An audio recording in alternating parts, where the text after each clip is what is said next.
3 histoires à pouvoir retenir aujourd'hui dans ce que Dieu a fait. Merveilleuse histoire chez vous aujourd'hui. La première histoire, vous allez vraiment être surpris. Une personne qui est revenue à la vie. Ça, c'est vrai. Et on va le découvrir tout de suite si vous nous restez fidèles. Une autre histoire, c'est vrai, le miracle existe. On peut traverser une maladie assez compliquée où on ne sait pas prendre un médicament pour en guérir, mais la main de Dieu passe par là et l'histoire change. Ce que Dieu a fait. Il y a même des chants qui ont été inspirés en plein sommeil. Alors, le condensé de ces histoires aujourd'hui sur votre chaîne dans ce que Dieu a fait. On suit, on revient juste après. Shalom, bonjour à tous, je suis le frère Ephraim Mukendi et je viens au-devant de vous pour vous parler de ce que le Seigneur a fait dans ma vie il y a de cela plusieurs années.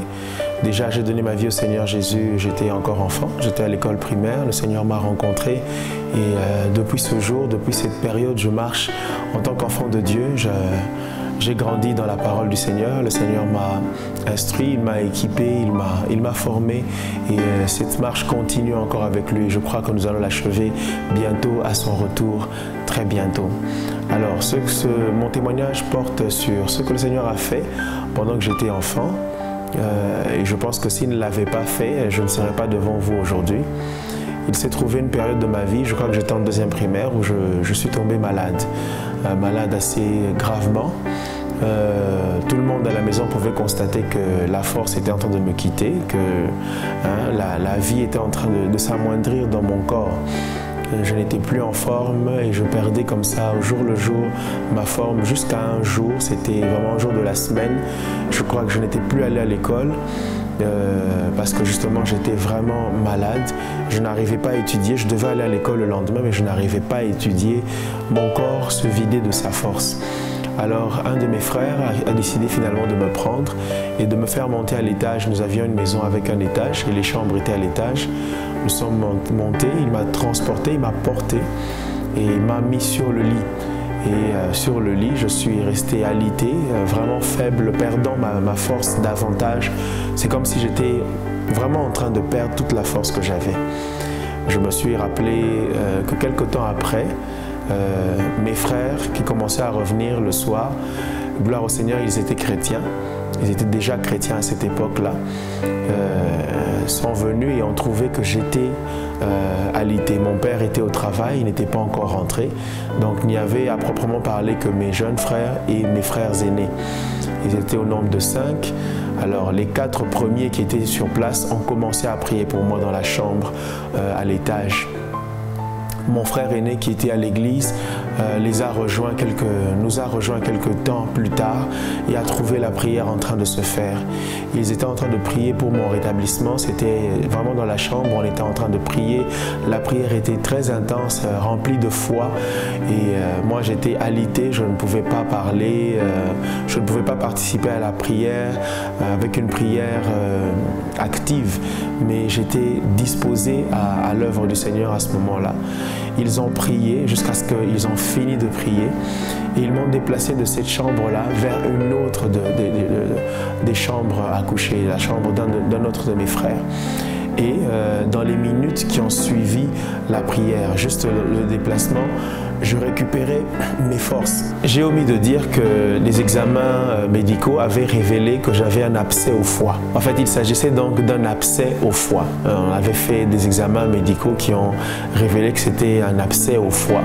Alors bon, je ne suis pas médecin aujourd'hui pour définir l'ampleur de cette maladie, mais aujourd'hui, un peu plus adulte qu'avant, je peux réaliser que le foie étant atteint, vous le savez, c'est beaucoup de choses qui peuvent s'en suivre, notamment la mort, pour conclure le tout. Alors c'était un abcès au foie tel que diagnostiqué qui m'avait atteint et qui m'avait alité et qui faisait que ma force me quittait et que voilà, ça partait tout simplement, la force partait, je n'avais plus de force ni pour réfléchir, ni pour travailler, ni pour même m'asseoir. Alors après cette prière qui a été faite par mes frères aînés, et après m'avoir déplacé de la chambre dans laquelle on avait prié pour moi vers l'autre chambre qui était la chambre d'un de mes frères, il s'est avéré que je commençais à récupérer mes forces. la même nuit, le même soir, mes frères venaient pour se demander comment ça se passe, comment ça va. Je dis ça va mieux, et jusqu'à ce que je me suis levé le même soir, je n'ai plus eu d'abcès au foie jusqu'à aujourd'hui. Vous pouvez imaginer la louange qu'il y avait dans la maison après cette guérison miracle qui s'est opérée dans ma vie. Mes frères étaient dans tous leurs états, en train de sauter, en train de rendre grâce au Seigneur. Moi, j'étais encore tout petit, j'étais en 2e primaire, mais j'étais bien conscient de ce que le Seigneur venait de faire dans ma vie. Et je n'ai jamais oublié cela. Quand j'en ai l'occasion, quand le Seigneur me pousse aussi, parce que des fois je me suis tu, je rends témoignage. Et je crois que c'est un témoignage qu'il fallait que je partage aujourd'hui. Le frère Ephraim que vous connaissez, que vous voyez, a vécu cela dans sa vie. Et peut-être que si je ne l'avais pas vécu, je ne serais pas là aujourd'hui pour porter le nom du Seigneur comme vous voyez que je le fais. Donc toute la gloire revient au Seigneur et je crois qu'il est capable d'agir encore. Alors ce que ça a entraîné dans ma vie, c'est que déjà je connaissais le Seigneur, j'ai connu le Seigneur très tôt dans ma vie et j'ai appris à le servir aussi très tôt dans ma vie. Cela a travaillé ma vie de prière, j'étais engagé dans la prière, j'avais une vie de prière très forte dans mon jeune âge. J'étais vraiment engagé. Depuis mon jeune âge, je suis attaché à l'œuvre de Dieu, à l'église de Dieu. Je suis très heureux de servir le Seigneur, de le connaître. En tout cas, par ces mots, j'exprime ma plus grande reconnaissance au Seigneur pour le privilège qu'il m'a fait de le connaître, de le servir. Je pourrais vous passer peut-être en détail beaucoup d'épisodes de ma vie où le Seigneur a exercé mes mains au combat, je veux dire dans l'œuvre du Seigneur, où il a fortifié mes mains dans l'œuvre. J'ai appris à prier et j'ai appris à recevoir l'exaucement de ma prière. Des prières qui des fois quand on devient conscient, quand on devient plus adulte, on réalise que on faisait des choses quelque part assez étonnantes et le Seigneur a voulu que ce soit ainsi, ce soit comme des autels de témoignage dans ma vie qui me rappellent que nous servons un Dieu vivant. Il est vivant et je suis très heureux du plus profond de mon cœur de le témoigner ce matin. Dieu est vivant. Dieu est vivant, restez attaché au Dieu que vous servez.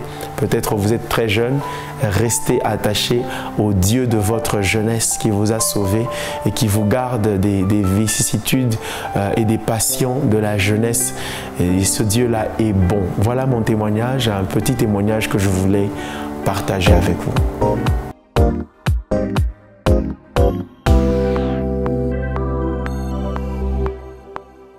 Shalom frères et sœurs, moi c'est le pasteur Francis Thiemi. Je suis membre du groupe Gaël. Beaucoup m'ont surnommé le frère sans pareil à l'époque, qui a fait, si on peut le dire comme ça, la belle époque. Et voilà, s'il faut témoigner par rapport à ce que Dieu a fait dans ma vie, ce que Dieu a fait par rapport à mon ministère, je parlerai plutôt de la chanson que vous connaissez, vous tous, la chanson Sans pareil. Alors, comment est-ce que j'ai eu l'inspiration de la chanson? Quels sont les témoignages qui ont accompagné cette chanson? Parce que retenez que à chaque fois que Dieu nous inspire quelque chose, c'est pour un but. Dieu ne nous inspire pas une chanson pour qu'on le garde dans nos tiroirs. Dieu ne nous inspire pas un cantique pour que nous les chantions et puis par après, il n'y a aucun résultat. Il y a juste les fleuris, les gens sont contents, les gens dansent, mais il y a toujours un témoignage qui accompagne ce que Dieu donne, ce que Dieu inspire. En ce qui concerne la chanson Sans pareil, je l'ai reçue quand j'étais d'abord dans le groupe Gaël comme chantre, simple chantre, et je suis toujours dans le groupe Gaël bien sûr, mais là c'était un peu différent. J'habitais dans la maison de notre défunt papa qui paie à son âme, Alain Moloto. j'étais chez lui. Et notez que j'ai grandi dans sa maison depuis l'âge de 15 ans jusqu'à vingtaine ou trentaine comme ça. C'est-à-dire ça fait quand même beaucoup de temps où j'ai vécu avec lui jusqu'à ce que Dieu l'a repris. Et voilà. Un jour comme ça à la maison, on était en train de prier. On a prié ensemble, on est allé dormir le soir et tôt le matin aux environs de 10 heures, Papa Alain Moloto va frapper à la porte de ma chambre pour me réveiller. Je n'étais pas dans la chambre, j'étais dehors en train de prier déjà, de faire la marche et prier au moment où lui aussi passe ses moments de prière. Alors il m'a cherché dans la cour et il m'a trouvé et puis il m'a dit j'ai quelque chose à partager avec toi. Je suis allé avec lui toujours dans la cour de la parcelle. Il y avait une Bible, il y avait une guitare. Il a commencé à chanter la chanson Sans pareil. C'était une belle chanson, un texte formidable. Il m'a dit, Dieu lui a dit que c'est moi qui devais interpréter cette chanson. Je dis, gloire à Dieu. C'était pas si compliqué par rapport à mon timbre vocal déjà.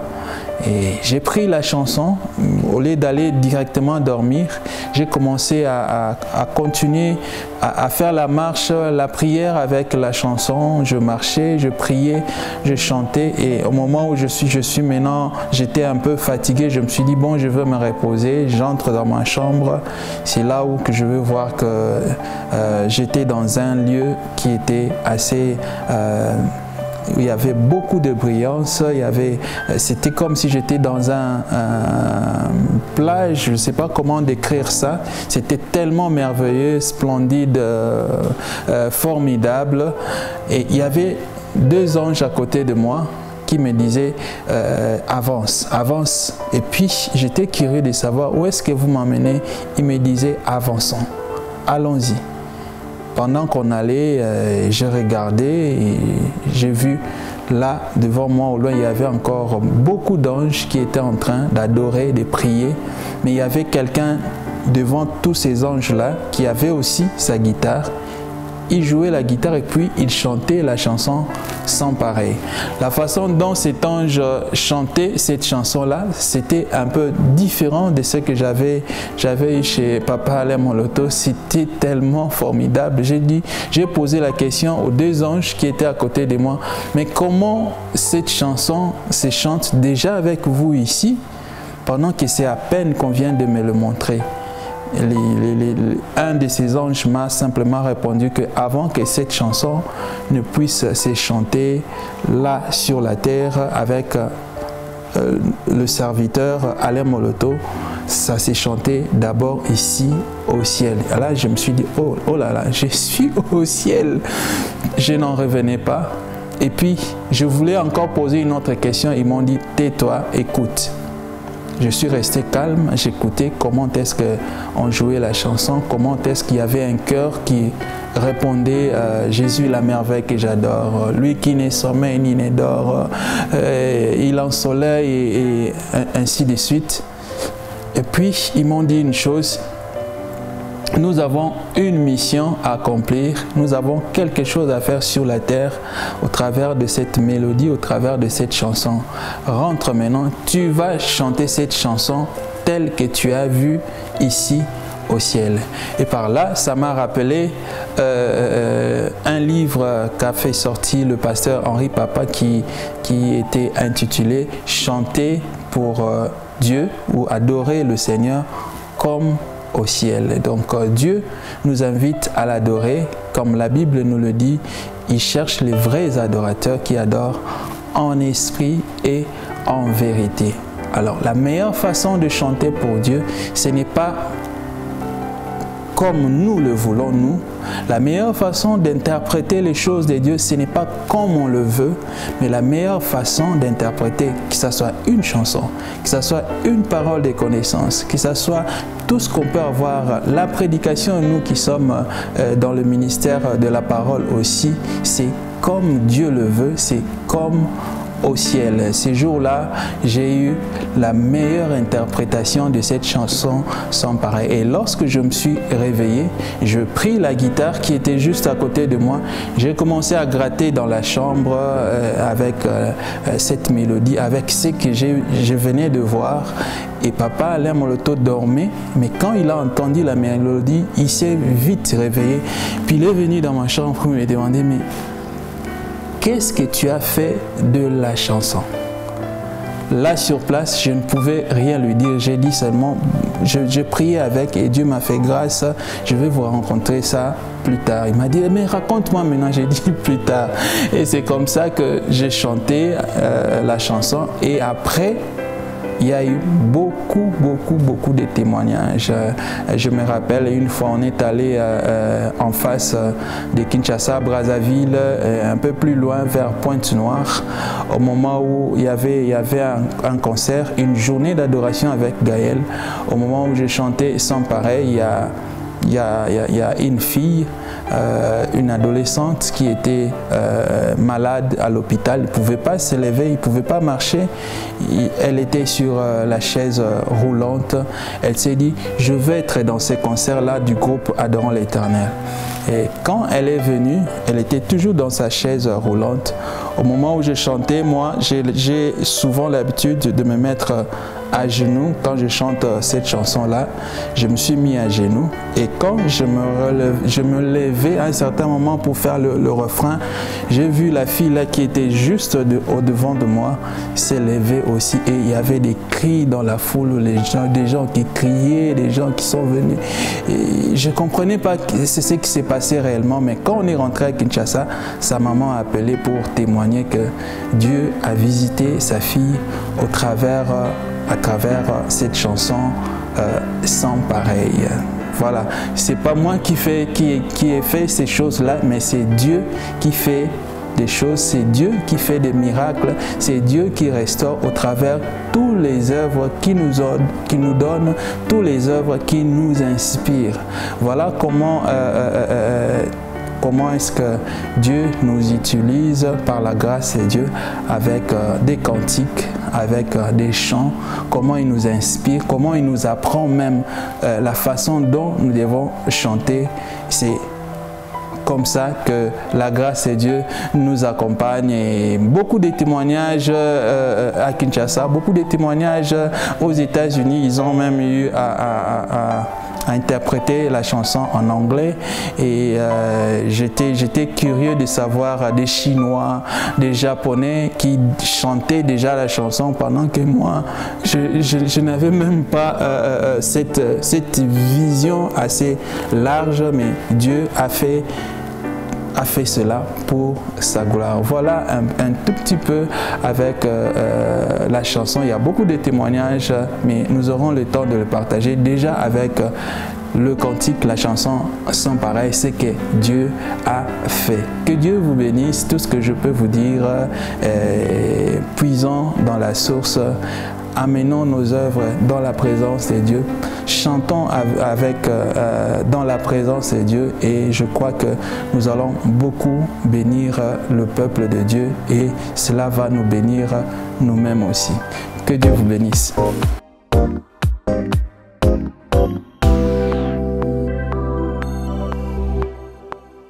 Shalom peuple de Dieu. Shalom, moi je suis Maman Yolande Tony Bompate.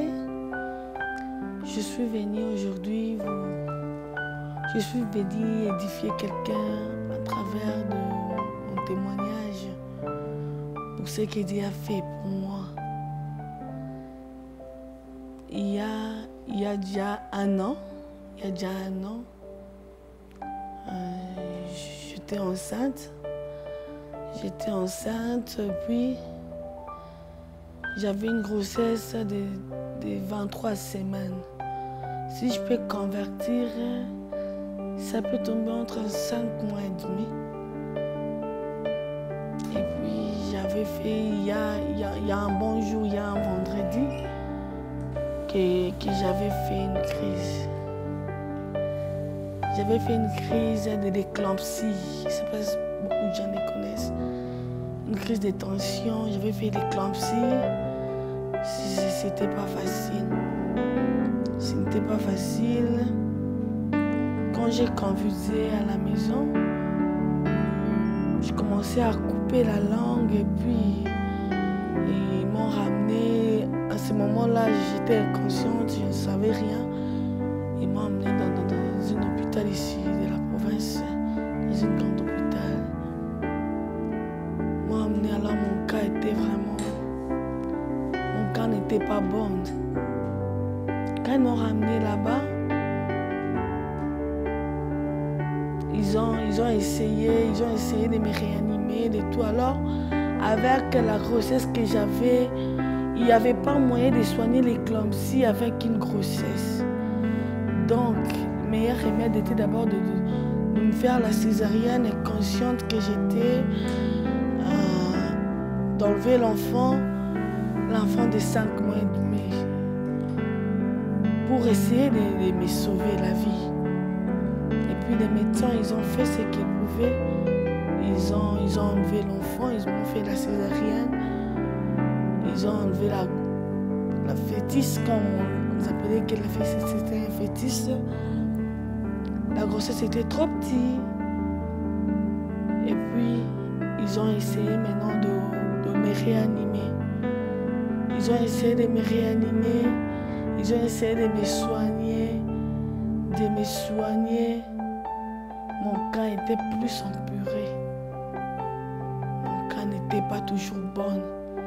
Alors, ils avaient enlevé l'enfant, bon, même si l'enfant mourait, mais ils pensaient qu'il me sauve. Mais Dieu grand, l'enfant l'a survécu. On l'a mis à la couveuse. Ils ont dit, bon, on l'a mis d'abord à la couveuse. Là, moi, j'étais toujours inconsciente, je ne savais rien. Ils ont dit qu'on les met d'abord dans la couveuse et puis on va voir ce qui va arriver. Peut-être qu'il va survivre. Et puis, mais la grossesse était trop petite, de 5 mois et demi. C'était même pas arrivé à 6 mois. Ils ont mis quand même l'enfant. L'enfant respirait, il bougeait. Il était trop petit. Un bébé d'1 kilo. On l'a mis à la couveuse. En attendant, ils ont essayé de me réanimer, de me soigner. Mon cas était toujours compliqué. Ça s'est compliqué au fur et à mesure qu'ils me soignaient, mais mon cas s'est compliqué. Et puis, à un moment, médicalement parlant, j'étais partie. Médicalement parlant, ils ont fait tout ce qu'ils pouvaient. Mais ça n'allait pas. J'avais gonflé, j'étais même double de ce que je suis ici. Parce que j'avais vu les photos après. Et puis, la décision finale était... J'étais partie, j'étais morte. Médicalement parlant. Depuis 19 heures, ils m'ont arrangé. Alors, comme j'étais avec mon mari, il était seul dans ces nuits-là. Ils n'ont pas voulu le frustrer. Les médecins ont donné l'ordonnance à mon mari pour qu'il puisse payer des médicaments et tout. Juste pour le distraire un peu. Parce que comme il était seul et puis il était agité, si on lui informe l'histoire pareille, peut-être que c'était pas bon. Le médecin attendait peut-être le matin, il va venir avec quelqu'un d'autre et puis on va l'informer que voilà, ta femme était décédée et tout. Mais Dieu grand, mon mari intercédait toujours là où il était. Et puis ils ont vu que c'était déjà fini. C'était fini, ils m'ont rangé. Là, ils ont menti, mon mari, non, ta femme va maintenant bien, elle a quand même bougé et tout. Alors que ce n'était pas ça. Bon, ils ont fait aussi de la politique médicale pour aussi garantir la santé de celui qui est resté. Et puis ils m'ont arrangé de 19h à 21h. Bon, ils ont aussi raison. Vous savez, dans les grands hôpitaux, s'il y a des malades, si tu es malade, directement dès que tu entres, on inscrit ton nom. Et puis s'il y a un décès, directement on efface les noms pour réinscrire peut-être à la morgue ou on va vous envoyer, ou c'est où. Ça, c'était mon cas. Mon nom était déjà effacé. Donc, il y avait des malades. Mon nom était effacé. Mon nom était déjà effacé. Ils m'ont rangé pour me réinscrire à la morgue. Ils m'ont rangé, ils m'ont apprêté. Ils m'ont mis le petit truc comme les macarons pour me numéroter parce qu'ils ont le droit de numéroter tous les morts, tous les cadavres, enfin. Ils m'avaient mis ça. Là, mon mari ne savait pas. Là, mon mari ne savait pas. Entre-temps, lui, on lui avait donné l'ordonnance pour qu'il quitte parce que les couloirs là qu'il était, même quand ils m'ont mis dans le brancard pour me faire sortir, pour m'amener à la morgue, c'était les mêmes couloirs qu'on devait juste prendre. Et après, quand ils ont vu cela, mon mari est sorti pour payer les produits. Alors il a cherché des produits, c'était des produits difficiles. Là où on était, il n'y a pas, il n'y avait pas, et puis il était obligé de sortir de l'hôpital pour chercher. C'était compliqué. Et puis il pleuvait comme on m'avait dit. Et puis quand juste ils m'ont rangé, ils m'ont essuyé, ils m'ont rangé comme on range tous les morts. Et puis pour m'amener à la morgue, Dieu a fait ce qu'il pouvait faire. Juste à quelques mètres, et puis quelques mètres de la morgue, comme on m'avait dit, il y a un médecin. Il y a un médecin qui est venu, il a habillé comme tous les médecins qui étaient du jour. Et puis les médecins ont demandé aux infirmières ce que c'est la dame là qui était décédée de l'éclampsie et tout. Là, on était arrivé à 21h, de 19h à 21h. Et puis les infirmières, une des infirmières a répondu au médecin, oui, c'est elle et tout et tout. Est-ce que vous avez fait ça? Vous avez... Bon, là, je ne sais pas, là, on m'a expliqué. Et puis, le médecin, là, quand il disait ça, et puis il y a une petite distraction qui est entrée, puis le médecin, là, m'avait touché ici. Bon, on m'a dit, c'est ici, au clavicule. Bon, moi, je sais qu'il m'avait touché quelque part, et puis, ma main avait bougé. De la réanimation, de la route de la morgue. Lui-même, il a dit, amène là la réanimation. Route de la morgue à la réanimation. Je suis partie là-bas à la réanimation. C'est là où je suis entrée maintenant en coma. Je fais 3 jours de coma. Pour le 4e jour,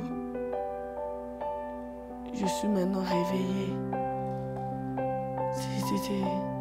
C'est ce que Dieu avait fait pour moi. Et puis dans les 4e jour, quand je me suis réveillée, je vis directement, moi il y avait beaucoup de sondes, les histoires, et puis j'avais trop mal.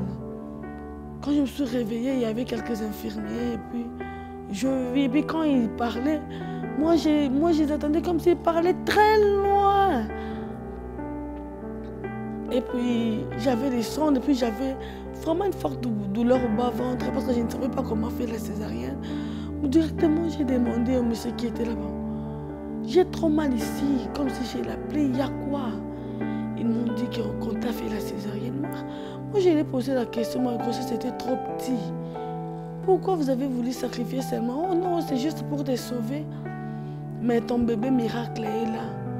Ton bébé n'est pas mort. Jusqu'au temps j'étais entrée au coma, dans les comas, j'étais souffrante, mon enfant persistait toujours. Il a dit, ton fils est là. J'ai béni le Seigneur. Et puis, il n'y avait pas moyen que je puisse me lever. Ce jour-là, ils ont entendu le lendemain, ils m'ont emmené là où il y avait l'enfant, là. J'ai vu l'enfant. Et puis, tous les jours que j'étais entre coma, alors l'enfant ne prenait rien parce qu'il fallait qu'il prenne le lait maternel, il met pour gaver l'enfant. Alors, l'enfant avait encore perdu. J'ai vu réellement le visage de mes enfants, mais il était trop petit, trop petit. Bon, c'était aussi ma première fois de voir un prématuré. J'avais pleuré. Je ne croyais pas que mon fils peut survivre. Gloire à Dieu, je suis venue dire merci à mon Dieu pour ce qu'il a fait pour moi. Parce qu'aujourd'hui, moi et l'enfant, nous sommes très bien portants. Mon fils est vivant, il a 1 année. Et puis moi, je ne suis pas morte. C'est ma raison. Je suis venue glorifier le Seigneur en ces moments. Je suis venue édifier quelqu'un qui me suit. Je ne sais pas, tu es où à l'hôpital. Que notre Dieu n'est pas seulement le Dieu de Lazare. Il est aussi notre Dieu. Il peut aussi faire des choses qu'on attendait seulement, peut-être dans la Bible. Il n'a pas changé. Je suis venue encore affermir la foi de quelqu'un. Qu'on ne sert pas un Dieu qui est déjà mort, on sert un Dieu qui est vivant. Notre Dieu attend les prières. Notre Dieu sait nous sécuriser quand on est inconsciente, quand on est déjà parti, quand il est tellement fidèle. J'ai servi le Seigneur depuis mon enfance. Alors, je crois que je savais que Dieu agissait. Je savais que Dieu guérissait les malades. Je savais que. Et puis je croyais en ça. Mais les choses qui s'est passé dans ma vie, ça m'a encore affermi. Ça m'a encore affermi de le servir, de les servir comme je l'ai jamais servi. De le craindre et de l'honorer partout où je serai. Que Dieu vous bénisse. C'est bien moi, votre sœur, Maman Yolande Tony. Amen. Que Dieu vous bénisse. Voilà donc, très chers téléspectateurs, c'est toujours merveilleux de pouvoir vous ramener ce que Dieu a fait. Tenez bon, prenez courage, comptez sur Dieu. La mort ne peut pas stopper l'action de Dieu. Elle a été ramenée à la vie parce que comptant sur le Seigneur. Il a vu la main de Dieu le guérir sans médicaments. Une inspiration venant du Seigneur. Et aujourd'hui, on peut vivre toutes ces expériences chez vous aussi. Faites confiance au Seigneur, placez votre foi en Dieu et marchez dans cette espérance que Christ ne nous laissera jamais tomber. Que Dieu vous bénisse, c'est que Dieu a fait. On se retrouve très bientôt sur votre chaîne. Merci également à notre réalisateur Sébastien Makiko. Nous disons infiniment merci à la grande équipe qui soutient cette émission. Nous vous aimons beaucoup et nous vous disons prochainement sur votre chaîne.